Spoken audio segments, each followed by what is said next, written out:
Hi, my name is Jayoza.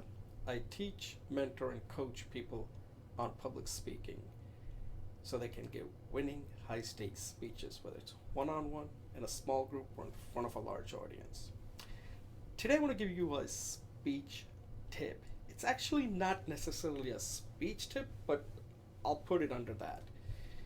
It's what should you do to know whether your speech worked or not when you're giving it in front of an audience, let's say 100 or so, or larger, okay?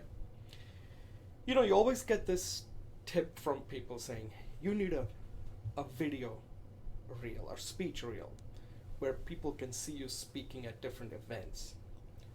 And that's fine from a marketing purposes. But I'm going to tell you something that I haven't heard anybody ever tell you. You really need two cameras. So let's say you're giving a speech and you know that there's going to be a camera and you want your own camera. So you put one in the back, the one that I'm right now speaking to, but I'm assuming that's far in the back so it can capture the entire audience from the back, but keying in on the speaker, me.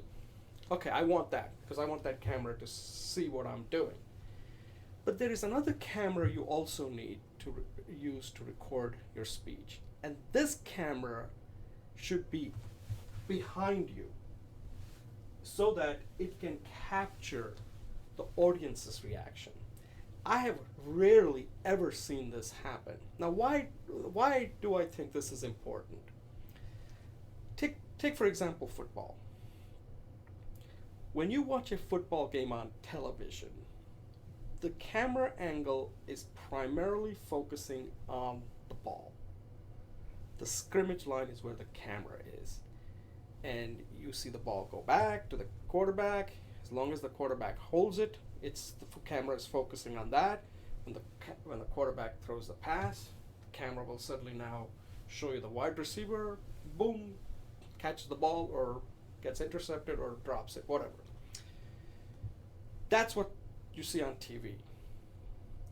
But when the coaches look at the game film during the game or later on after the game, that's not what they look at. They don't even care about that.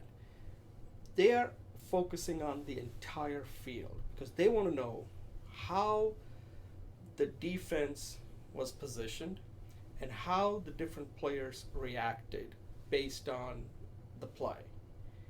That tells them whether the positioning was right, whether the defense they were using or the offense was right, whether the offense reacted well. They're picking up a lot of stuff that we don't care about when we're watching the game as viewers. Similarly, when you're giving a speech and the camera is focusing on you as a speaker, it's sort of like watching a football game. You are the star, you're the ball, and the camera is focusing on you. That's fine for many, many people who just want to get the content, right? Whatever you're saying. But it doesn't help you. You need that camera in the back that's going to pick up the audience's reaction.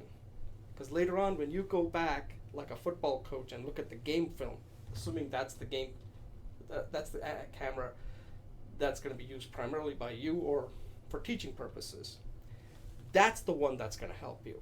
So then you do a split screen and look at your speech and see where you are looking for certain reaction from the audience.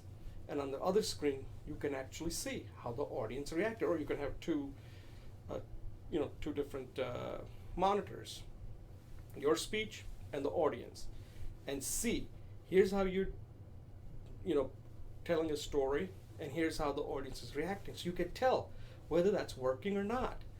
And that is something that I don't think anybody ever does. And by not doing that, it's not going to help you much. Just looking at you as a speaker, it's like watching a game, but watching a football game. Yes, that's fine as long as that's what you want. But as a speaker, watching yourself again isn't going to help you. You need to see what that camera is picking up. so that you can make the necessary changes in the next time when you're speaking. And that's exactly what the coaches do. They don't give a damn about the game. That's for the people out there. That's for the viewers. You want to focus on the game film, and that's what's going to give you. So you definitely need two of your cameras. One you put it in the back, and one you put it in back of you.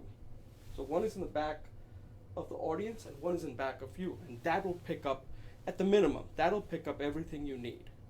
And then you can go back and analyze it frame by frame or minute by minute, and you'll know exactly what's working and what's not. It's the best way to improve your public speaking, especially when you're going out and giving it in front of an audience. You need to see how the audience is reacting, because let's face it, your speech is about the audience, not about you.